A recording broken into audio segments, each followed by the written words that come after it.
Assalamualaikum warahmatullahi wabarakatuh.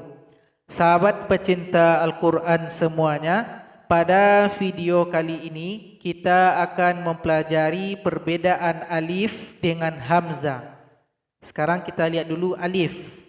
Alif itu dia tidak pernah berharakat atau tidak berbaris. Jadi dia polos saja. Biasanya alif ini dia dekat dengan harakat fathah. Sehingganya dia sering kita jumpai dalam hukum bacaan mat atau tanda panjang.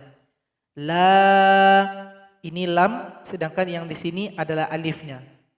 La yarji'un, ini lam, ini alifnya. Wa ma lahum, ini mim, ini alifnya. Nah, jadi intinya alif ini tidak pernah berharakat atau tidak berbaris dia. Hurufnya polos saja.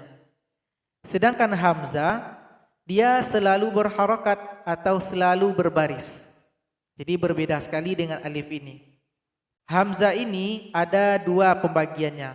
Yang pertama hamzah qata', yang kedua hamzah wasal. Supaya lebih mudah, mari kita bahas satu persatu.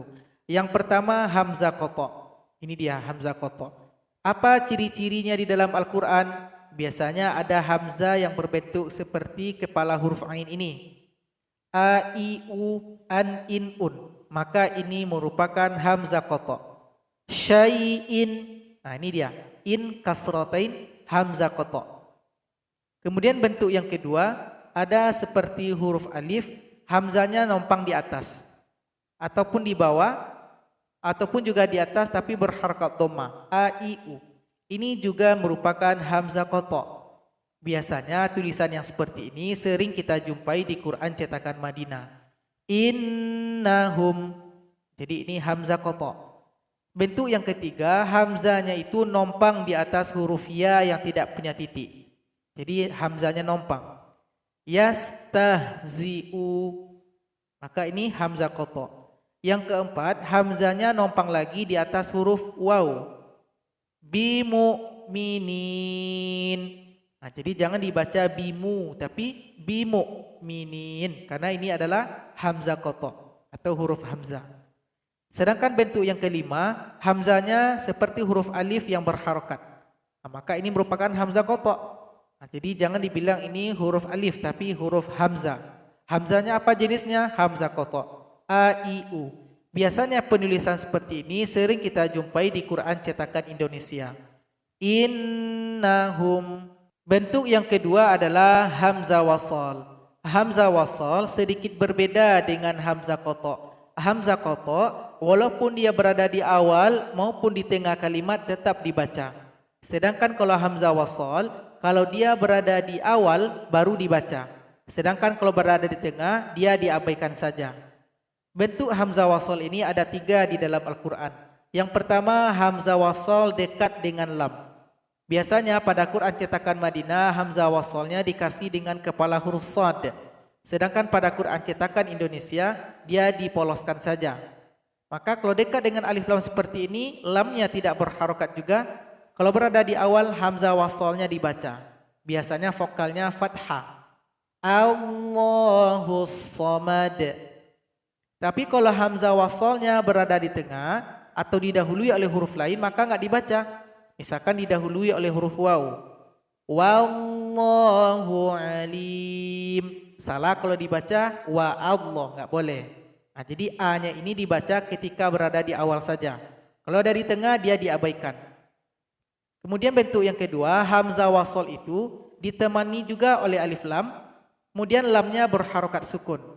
Pada Quran cetakan Madinah ada kepala huruf shad. Pada Quran cetakan Indonesia dia polos saja. Maka ini adalah hamzah wasal. Al-Qari'ah. Jadi karena dekat dengan alif lam barisnya fathah. Al-Qari'ah. Tapi kalau dia tidak di awal, misalkan di tengah didahului oleh huruf lain, maka hamzah wasal tidak dibaca. Jadi mim ini langsung loncat kepada huruf lam. Mal-Qari'ah.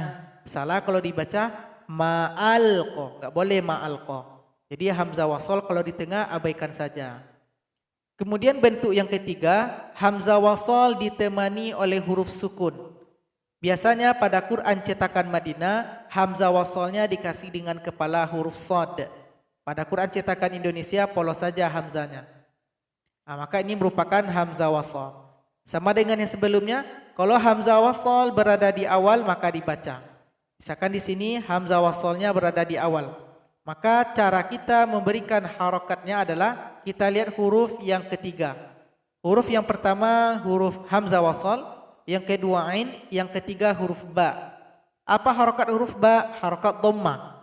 Karena huruf ketiga dhamma, maka huruf hamzah wasal juga dhamma. Berarti u barisnya. U'budu. Tapi kalau hamzah wasalnya ini didahului oleh huruf lain, misalkan huruf waw, maka enggak dibaca. Wa'budu. Contoh berikutnya, hamzah wasal ditemani lagi oleh huruf sukun. Maka ketika berada di awal dia dibaca. Apa harokatnya? Huruf yang ketiga kita lihat. 1, 2, 3. Huruf ketiga ha. Berharokat fathah. Kaedahnya kalau berharokat fathah, maka hamzah wasal harus berharokat kasrah. Idhab. Kalau berada di awal. Kalau didahului oleh huruf lain, misalkan didahului oleh huruf fa, maka hamzah wasal jangan dibaca. Fadhhab. Contoh yang ketiga, hamzah wasal didahului lagi atau setelahnya ada huruf sukun. Maka ketika berada di awal, lihat huruf yang ketiga. Karena hamzah wasal harus dibaca. 1, 2, 3. Huruf ketiga huruf jim. Berharokat kasrah. Kalau kasrah, hamzah wasal juga harus kasrah. Irji'. Kalau didahului oleh huruf lain, maka hamzah wasal jangan dibaca. Farji'.